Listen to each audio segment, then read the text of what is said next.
Hello दोस्तों, मेरे छोटे छोटे नन्हे मुन्ने प्यारे प्यारे दोस्त कैसे हो।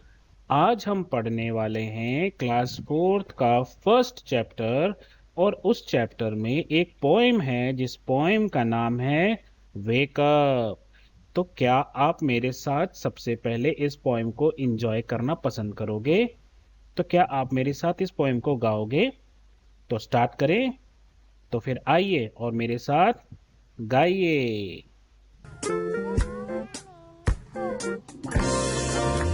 Wake up, wake up, it's a lovely day. Oh, please get up and come and play. The birds are singing in the trees, and you can hear the buzzing bees. Wake up, it's a lovely day. Oh, please get up and come and play. It's much too late to lie in bed, so hurry up, you sleepyhead. Wash and dress and come on out. Everyone is up and about. The cow, the horses, the ducks and the sheep, the tiniest chicken, cheep, cheep, cheep. Wake up!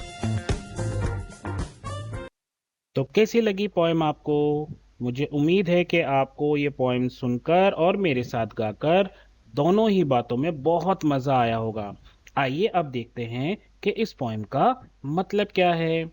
Wake up it's a lovely day, मतलब जागो क्योंकि ये एक प्यारा दिन है।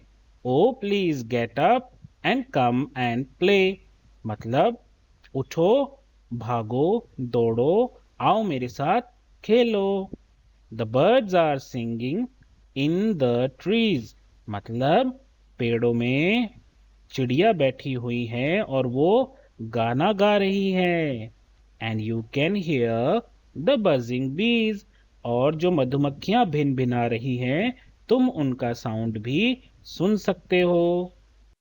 Wake up it's a lovely day, उठ जाओ क्योंकि ये एक प्यारा दिन है। Oh please get up and come and play, आओ और मेरे साथ खेलो। It's much too late to lie in bed, ये तो काफी देर हो गई, इतनी देर तक कोई बिस्तर में नहीं रहता है। So hurry up, you sleepy head, तो वो कह रहा है जल्दी करो स्लीपी हेड। स्लीपी हेड का मतलब एक ऐसा इंसान जिसको सिर्फ नींद ही नींद आती है, जिसको हम कहते हैं ना निंदूड़ा। ऐसा इंसान जो सिर्फ सोता ही रहता है। और मुझे पता है आप में से तो कोई भी स्लीपी हेड नहीं है। Wash and dress and come on out, मतलब उठो, मुंह धो, अच्छे अच्छे कपड़े पहनो साफ सुथरे और बाहर आओ।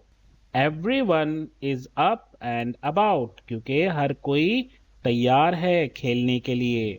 The cow, the horses, the ducks and the sheep, कौन कौन है जो तैयार है उठकर खेलने के लिए? काउ, हॉर्स, डक और शीप, ये सब तुम्हारा इंतजार कर रहे हैं। और द टाइनीस्ट चिकन, वो जो सबसे छोटा चिकन है, वो कैसे जगाने की कोशिश कर रहा है आपको, कैसे बुला रहा है? वो कह रहा है चीप चीप चीप। तो आपको उठ जाना चाहिए, वेका। इस पोएम को लिखा है सी फ्लेचर ने। यहाँ पर ये टी साइलेंट है बच्चों, इसको हम बोलेंगे फ्लेचर, फ्लेटचर नहीं बोलेंगे, सी फ्लेचर। तो देखिए न्यू वर्ड्स क्या दिए हैं यहाँ पे। सबसे पहला न्यू वर्ड है, हाँ, लवली। इसको रीड करो, बजिंग। ये क्या है? Sleepy head. और ये क्या है? टाइनीएस्ट, सबसे छोटा। चलिए अब हम इसकी एक्सरसाइज भी कर लेते हैं। रीडिंग इज फन, यहाँ पर 3 क्वेश्चंस दिए हुए हैं। आओ इन 3 क्वेश्चंस के आंसर्स ढूंढते हैं। What do you think birds say to each other in the morning? आपको क्या लगता है जो बर्ड्स है वो मॉर्निंग में एक दूसरे से क्या कहते हैं? तो वो कहते हैं एक दूसरे से गुड मॉर्निंग।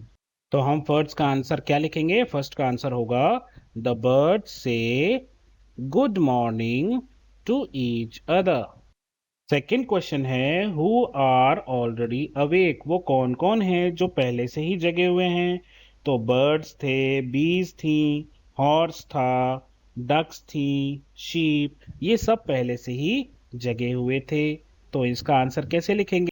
तो इसका आंसर हम लिखेंगे birds, bees, horses, ducks and sheep are already awake. Third question, which creatures wake up in the morning before the child does, मतलब बच्चे के जगने से पहले वो कौन कौन से क्रिएचर है जो जग जाते हैं। तो हमने देखा था कि काऊ थी, बर्ड्स थी, बीज, डक्स, हॉर्सेस, शीप, चिकन, ये सब जो है बच्चे के जगने से पहले ही जग जाते थे। तो इसका आंसर कैसे लिखेंगे?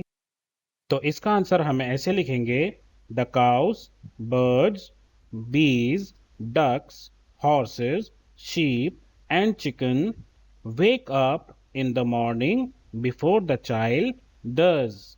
Let's listen.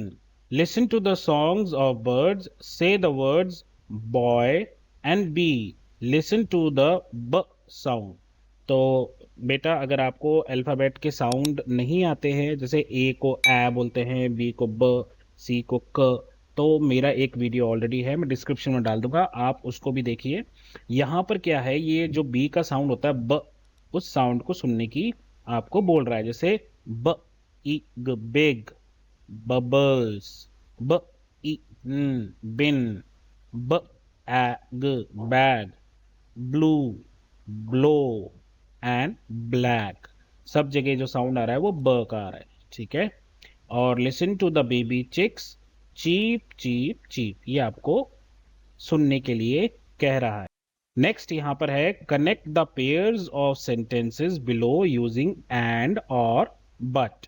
तो यहाँ पर आपको दो सेंटेंसेस दिए हुए हैं, आपको इन दोनों को कनेक्ट करना है, जोड़ना है। या तो आप एंड से जोड़ोगे या बट से जोड़ोगे, वो डिपेंड करता है कि सेंटेंस कैसा है। जैसे फॉर एग्जाम्पल फर्स्ट है it is time to get up for school, I want to sleep for some more time. School जाने का वक्त हो गया है डैश, मैं थोड़ी देर और सोना चाहता हूं। तो स्कूल जाने का टाइम हो गया है लेकिन मैं और सोना चाहता हूं, ऐसे ही बोलेंगे हम। तो यहां पर एंड का मतलब होता है और बट का मतलब होता है लेकिन। तो आप इसको कैसे लिखोगे? आप इसको यहां पर लिखोगे इस पूरे को, और कैसे लिखोगे? पहले लिखोगे ये it is time to get up for school, और फिर आप लिखोगे, ये फुल स्टॉप नहीं आएगा, आप लिखोगे बट, और फिर उसके बाद ये पूरा सेंटेंस आप जो है वो यहां पर लिख दोगे। तो पूरा पूरा क्या बनेगा? जो आप यहां पर लिखोगे, क्या लिखोगे? It is time to get up for school but I want to sleep for some more time. ये पूरा सेंटेंस आप यहां पर लिखोगे, दोनों सेंटेंसेस मिला के एक सेंटेंस बनाओगे। नेक्स्ट है Sheela got some chocolates for her birthday, she got some new clothes too. तो शीला के पास कुछ चॉकलेट्स हैं उसके बर्थडे के लिए, और उसको नई ड्रेस भी मिली है। तो और का मतलब क्या होता है? एंड। तो आप इसको कैसे लिखो? इसको लिखने के लिए हम क्या कहेंगे? पहले हम लिखेंगे शीला गॉट सम चॉकलेट्स, फिर हम लिखेंगे एंड, तो शीला के पास कुछ चॉकलेट्स है, और सम न्यू क्लोथ्स, तो ये यहां पर आ जाएगा। इसके बाद for her birthday, that's it, ये पूरा हो जाएगा सेंटेंस। मतलब आपको ये नहीं लिखना है शी गॉट, और ये नहीं लिखना है टू। तो आप कैसे लिखोगे? Sheela got some chocolates and some new clothes for her birthday, correct.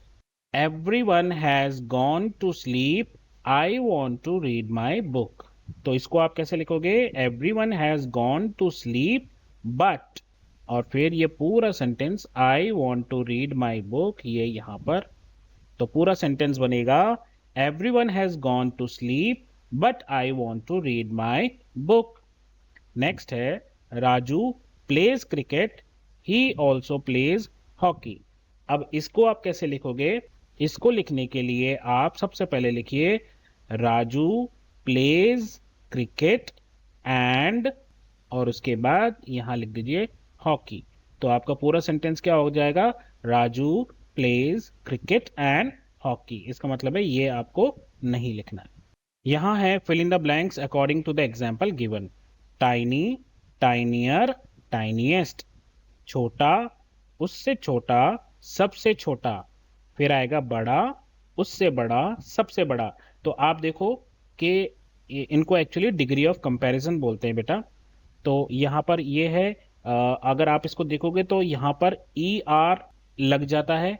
ठीक है, या तो ई आर या आई ई आर, आप देखना. और यहाँ पर लग जाता है ई एस टी या आई ई एस टी. ठीक है, यहाँ पर भी ई एस टी लगा है, देखो यहाँ पर भी जो है आई ई एस टी लगा है.